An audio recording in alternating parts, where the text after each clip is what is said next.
नमस्कार, न्यूज 24 देख रहे हैं आप और आपके साथ मैं हूं सऊद मोहम्मद खालिद। तो न्यूज 24 का मंथन 2021 लगातार जारी है, जिसमें इस वक्त हम बात करने वाले हैं शिक्षा व्यवस्था की। जी हां, शिक्षा जो किसी भी व्यक्ति की सोच, व्यवहार और व्यक्तित्व को गढ़ने का काम करती है। अगर शिक्षा व्यवस्था उत्तम है तो देश में ऐसे नागरिक बनेंगे जो देश निर्माण में रचनात्मक योगदान दे सकते हैं। 1968, 1986 और उसके बाद 34 साल के अंतराल के बाद देश को मिली नई शिक्षा नीति। इस नई शिक्षा नीति को हर ओर से सर्व स्वीकारता मिलती दिखाई दे रही है, लेकिन यह शिक्षा नीति वास्तविकता के धरातल पर कैसे साकार हो पाएगी?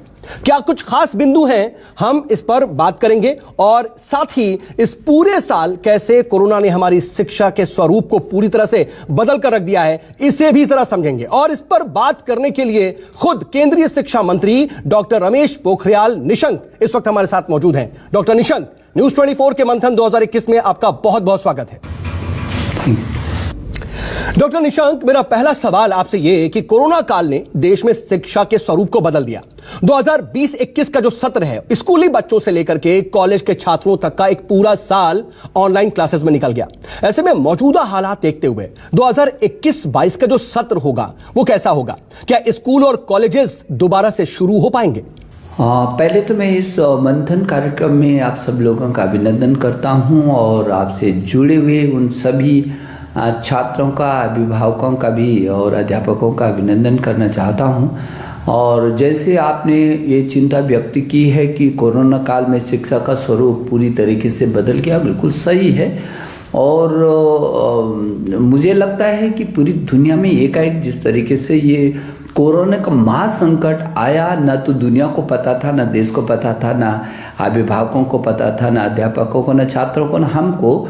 लेकिन ये जो एक हमारे सामने संकट आया, उस संकट का किस तरीके से हम लोगों ने मुकाबला किया है। हमारे देश के प्रधानमंत्री ने जिस तरीके से मार्गदर्शन दिया और जिस तरीके से शिक्षा के क्षेत्र में हमने इन कठिन परिस्थितियों में, विकट स्थितियों में छात्रों को ऑनलाइन शिक्षा पर हम लाए, वो छोटा बदलाव नहीं है। जैसे आपने कहा कि बहुत बड़ा परिवर्तन हुआ और भारत जैसा देश जो विश्व का सबसे बड़ा लोकतांत्रिक देश और जिसमें 1000 से अधिक विश्वविद्यालय हों, 45,000 से अधिक डिग्री कॉलेज हों, जिस देश में 15-16 लाख स्कूल हों और 1 करोड़ 9 लाख 10 लाख अध्यापक हों, और यदि मैं छात्र छात्राओं की बात करूं तो अमेरिका की कुल आबादी से भी जहां अधिक 33 करोड़ से भी अधिक छात्र छात्राएं हों, इतना व्याप जो शिक्षा क्षेत्र का था, एकाएक ये जो संकट आया कोरोना का, उसने जिस तरीके से एकाएक ठहराव किया और सब लोग अपने घरों में कैद हुए, और जिस तरीके से ये चुनौती हमारे सामने आई, निश्चित रूप में एक बहुत कठिन समय हमारा रहा है, पूरी दुनिया का रहा है, हमारे छात्रों का, हमारे अध्यापकों का, अभिभावकों का रहा है। लेकिन मुझे ये कहते हुए बहुत संतोष है और मुझे लगता है कि दुनिया का ये सबसे बड़ा तंत्र रहा होगा जो बहुत कम समय में इन 33 करोड़ छात्र छात्रों को ऑनलाइन पर लाने के प्रयास में रहा, और हम उस दिशा में सफल भी हुए। और जहाँ तक अब आप कह रहे हैं कि स्कूल और कॉलेज खुलेंगे, स्कूल और कॉलेज खुलने के लिए हमारा जो स्वास्थ्य मंत्रालय और गृह मंत्रालय का लगातार हम मार्गदर्शन हमने शुरू से लिया है। पीछे के समय में भी जो अपने गृह मंत्रालय ने जो हमको निर्देश दिया था दोबारा स्कूलों को खोलने की दिशा में, 15 अक्टूबर से चरणबद्ध तरीके से स्कूल कैसे खोल सकते हैं, और राज्यों पर इस बात को हमने छोड़ा था कि वो परिस्थिति देखें कि उनके राज्य में क्या परिस्थितियां और कब उनको स्कूलों को खोलना है और किस सीमा तक खोलना है, ये राज्यों पर छोड़ा था। और मुझे लगता है कि जो उनके संस्थान प्रबंधन से परामर्श करने के बाद स्वास्थ्य और सुरक्षा की सावधानियों को करके और इसको खोलने की बात थी, जो इस दिशा निर्देश का जिन्होंने पालन किया और जो 15 अक्टूबर से जिन्होंने खोला, गोवा है, आंध्र प्रदेश है, उत्तर प्रदेश है, असम है, उत्तराखंड है, महाराष्ट्र और कर्नाटक जैसे राज्यों ने आंशिक रूप से इन स्कूलों को और उच्च शिक्षण संस्थानों को खोला है। और समय समय पर वो अन्य राज्य भी इसका निर्णय ले रहे हैं। लेकिन हम अपेक्षा कर रहे हैं कि वर्ष 2021 और 22 में स्थितियां सामान्य होंगी और आगे ये स्कूल और कॉलेज खुलेंगे, ऐसा हम आशा कर रहे हैं। जी, ऐसे में एक बेहद अहम सवाल यह भी है सर कि अब 2020-21 सत्र के जो छात्र हैं उनकी 10वीं और 12वीं की जो बोर्ड परीक्षाएं वो कैसी होंगी? क्या ये परीक्षाएं ऑनलाइन होंगी या फिर पहले की ही तरह स्कूल सेंटर्स में, और इसके लिए तैयारियां क्या चल रही हैं? हाँ, देखिए, जहाँ तक 10वीं और 12वीं की बोर्ड की परीक्षाओं का भी विषय है, और जैसे कि जो राज्यों के बोर्ड हैं उन राज्यों पर उस बात को छोड़ा, और जहाँ तक CBSE बोर्ड का विषय है उस दिशा में हम लोग लगातार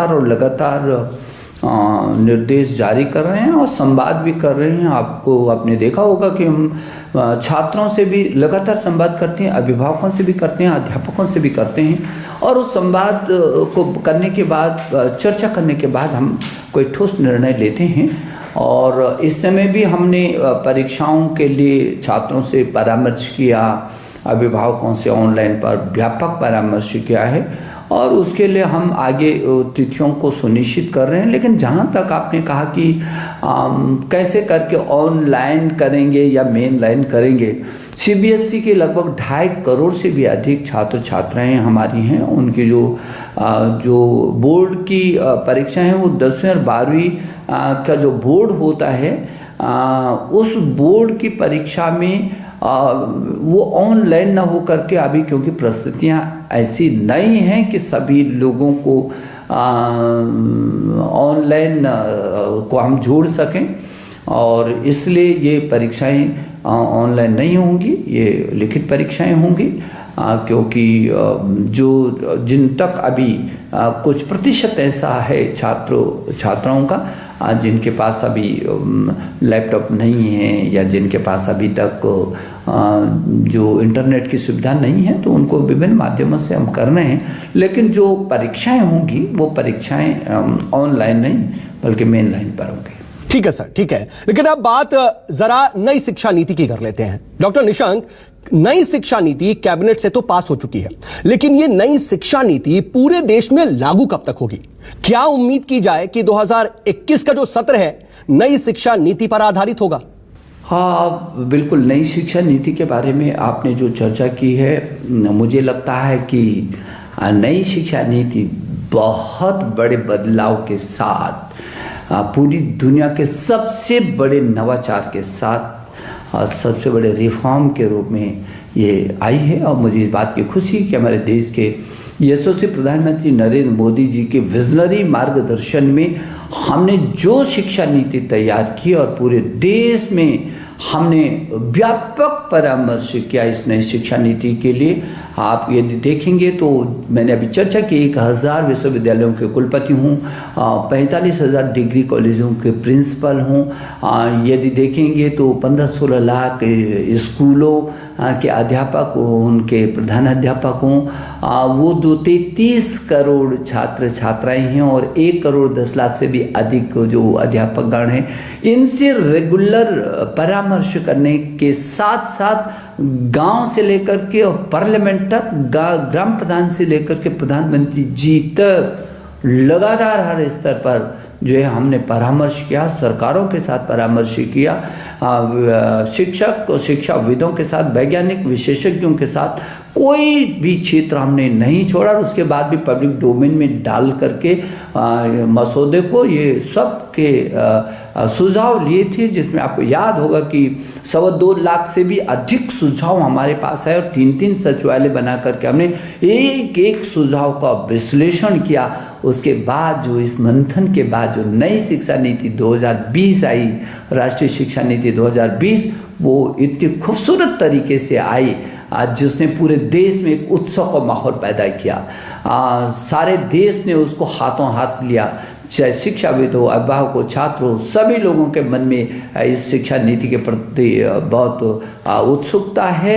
और मेरे देश में ही नहीं, दुनिया के देशों में। पीछे के समय में संयुक्त अरब अमीरात के शिक्षा मंत्री जी से जो द्विपक्षीय वार्ता में उन्होंने कहा कि हम ये NEP, भारत की इस NEP को लेना चाहते हैं।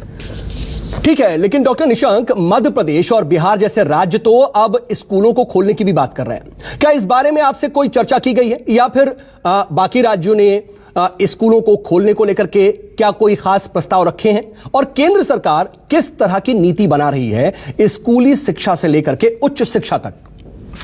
जैसे मैंने पहले भी कहा है कि तमाम राज्यों से लगातार हमारा परामर्श हो रहा है, लेकिन हमारे लिए जो बच्चे की सुरक्षा पहले है, उसके बाद शिक्षा है। इसलिए हम जहां स्वास्थ्य मंत्रालय से लगातार परामर्श कर रहे हैं, वहीं हम गृह मंत्रालय से भी लगातार मार्गदर्शन ले रहे हैं। और जैसे मैंने अभी कहा कि अक्टूबर से राज्यों को उनकी परिस्थिति जन्य क्या निर्णय वो ले सकते हैं, वो समितियों से, शिक्षकों से, अभिभावकों से परामर्श करने के बाद, और वहाँ की क्या परिस्थितियाँ हैं, कोविड की क्या परिस्थितियाँ हैं, उन परिस्थितियों को देखते हुए वो निर्णय लेंगे और ले भी रहे हैं। और मुझे भरोसा है कि बहुत सारे लोगों ने विभिन्न तरीके से अपने जो कक्षाओं का संचालन कर रहे हैं, और जो पाठ्यक्रम है उस पाठ्यक्रम को भी आगे बढ़ा रहे हैं। कुछ पाठ्यक्रम हमने थोड़ा सा कम भी किया है, और उसी के अनुरूप फिर आगे हम लोग परीक्षा भी लेंगे। और राज्यों को भी इस बात को कहा है कि वो किस तरीके से इसको और व्यवस्थित कर सकते हैं, लेकिन ये राज्यों पर निर्भर करेगा कि राज्य की क्या परिस्थितियां हैं, और वो अपने राज्य में उस शैक्षणिक संस्थानों को कब, कैसे और किस तरीके से वो खोलते हैं और आगे बढ़ाते हैं। खैर, बात जब नई शिक्षा नीति की हो रही है और मौजूदा शिक्षा के स्वरूप को लेकर के आपकी सरकार का रुख देखें, तो यह साफ नजर आता है सर कि मोदी सरकार में पारंपरिक शिक्षा के साथ साथ व्यवहारिक शिक्षा पर भी खासतौर पर जोर दिया जा रहा है। आखिर इसका रोड मैप क्या है? सरकार का रोड मैप इसको लेकर के कुछ है? मुझे लगता है कि जो आपने कहा कि पारंपरिक के साथ व्यावसायिक, ये दो चीज़ें हैं, और उसका जो रोड मैप है, अभी यदि आपको देखेंगे तो लॉर्ड मैकाले के आने से पहले के भारत को आप देखेंगे, लॉर्ड मैकाले साहब के आने से पहले के भारत को देखेंगे तो आत्मनिर्भर भारत था। अभी मेरे देश के प्रधानमंत्री जी ने उसी भारत को और बढ़ाने की बात की है ना जी। उससे पहले देखेंगे तो हमारी शिक्षा में 97% जो है साक्षरता थी। हमारा ज्ञान, विज्ञान, अनुसंधान और नवाचार में हम कहीं पीछे नहीं थे। इन्हीं सारे विषयों पर तो ये देश विश्व गुरु रहा है। सामान्य तरीके केवल जीवन दर्शन के कारण नहीं रहा है, केवल आध्यात्म के कारण नहीं है, जीवन मूल्यों के आधार और दर्शन के ही कारण नहीं है। हम ज्ञान में भी, विज्ञान में भी, अनुसंधान में भी, और क्षेत्र में लीडरशिप लिया हमने। हमारे देश के बारे में हमेशा ये कहा जाता रहा है कि एतद् देश प्रसूतस्य सका सादग्र जन्मनः स्वम स्वम चरित्रम शिक्षरन् पृथिव्यां सर्वमानवा। सारी दुनिया के लोगों ने हमारे इन तक्षशिला, नालंदा और विक्रमशिला जैसे विश्वविद्यालयों में आकर के शिक्षा ग्रहण की है। वहाँ वोकेशनल शिक्षा भी थी, हर प्रकार की शिक्षा थी, वहाँ पारंपरिक शिक्षाएं भी थी। और इसलिए जो हमारे पास हमारी ताकत है, उस ताकत का हम पूरा उपयोग कर रहे हैं। आपने देखा कि नई शिक्षा नीति में हम लाए हैं, जहाँ मातृभाषा में, प्रारंभिक शिक्षा मातृभाषा में शुरू कर रहे हैं हम लोग, ताकि वो अपनी अभिव्यक्ति को पूरी ताकत के साथ बाहर निकाल सके। कितनी खूबसूरत है, पूरी दुनिया ने इस बात को स्वागत किया है कि प्रारंभिक शिक्षा मातृभाषा। यूनेस्को ने भी इस बात को हमेशा से इस बात को कहा है। और सतत विकास के जो लक्ष्य हैं 2030, उसमें प्राथमिकता के आधार पर कहा गया है कि बच्चे का जो विकास है उसकी अपनी निजी भाषा, जो उसकी मातृभाषा है, उसमें ज़्यादा ताकत के साथ वो बाहर निकलते हैं। हमने कहा है कि स्थानीय भाषा में ये होगा प्रारंभिक शिक्षा। और वैसे भी हमारे देश की 22 भारतीय भाषाएं हमारे संविधान में अनुसूची 8 में है। तमिल, तेलुगु, मलयालम, कन्नड़, गुजराती, मराठी, बंगाली, और चाहे वो उड़िया हो, असमिया हो, उर्दू, संस्कृत है, हिंदी है, सारी हमारी कितनी खूबसूरत भाषाएं हैं। जी जी डॉक्टर निशंक, बात जब देश की शिक्षा व्यवस्था की होती है तो इसे बेहतर बनाने के लिए शिक्षा पर बजट बढ़ाने का भी दबाव लगातार बना रहता है। क्या सरकार इस तरफ कोई योजना बना रही है? क्या इसको लेकर के कुल जीडीपी पर कुछ फीसद तय किया गया है, जिसको देश के जो तमाम युवा हैं उसकी आगे की पढ़ाई अच्छी हो सके, उसका भविष्य अच्छा और बेहतर हो सके? हाँ, बिल्कुल सही है, आपका सवाल बिल्कुल सही है। और हमारी कोशिश है, क्योंकि शिक्षा किसी भी व्यक्ति का सबसे बड़ा आधार उसका शिक्षा होता है।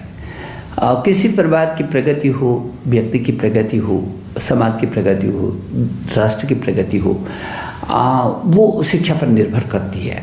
और उस शिक्षा को समर्थवान हम कैसे बना सकते हैं, किन किन मार्गों से बना सकते हैं, किस किस तरीके से कर सकते हैं, बना सकते हैं, जो अंतिम छोर तक के जो व्यक्ति है उस तक उसकी पहुंच कैसे हो सकती है, ये लगातार इस पर हम लोगों ने विमर्श भी किया है। और जो जीडीपी का 6% जो नई शिक्षा नीति में भी लाई हम, कि जीडीपी का 6% तो राज्य और केंद्र दोनों मिलकर के करेंगे इस दिशा में। केंद्र अभी भी सर्व शिक्षा अभियान के तहत हज़ारों करोड़ रुपए देता है राज्यों को, और चाहे वो स्कूली शिक्षा में हो, चाहे उच्च शिक्षा में हो, तमाम प्रकार की भारत सरकार छात्रवृत्तियों को भी देती है, तमाम प्रकार की सुविधाओं को भी प्रदान करती है।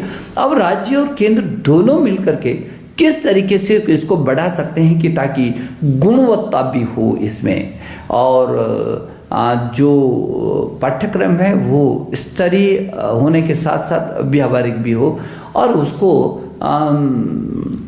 ज्ञान आधारित जो शिक्षा, जैसे कि हमने पहले भी कहा है कि हम इस देश को करना चाहते हैं विश्व के ज्ञान के सबसे बड़े भंडार के रूप में करना चाहते हैं। ठीक है सर, लेकिन देश में बेहतर शिक्षा को लेकर के एक स्थिति जो देखने को मिलती है उस पर बात करना जरूरी हो जाता है। वो ये कि सरकारी स्कूल कॉलेजेस के मुकाबले प्राइवेट स्कूल कॉलेजेस की भरमार होती जा रही है, लेकिन उन पर फीस को लेकर के कोई लगाम नहीं है। अभिभावकों की लगातार मांग भी उठती रही है कि सरकार को इस पर कोई पॉलिसी बनानी चाहिए। तो क्या सरकार इस दिशा में कोई कदम उठाएगी?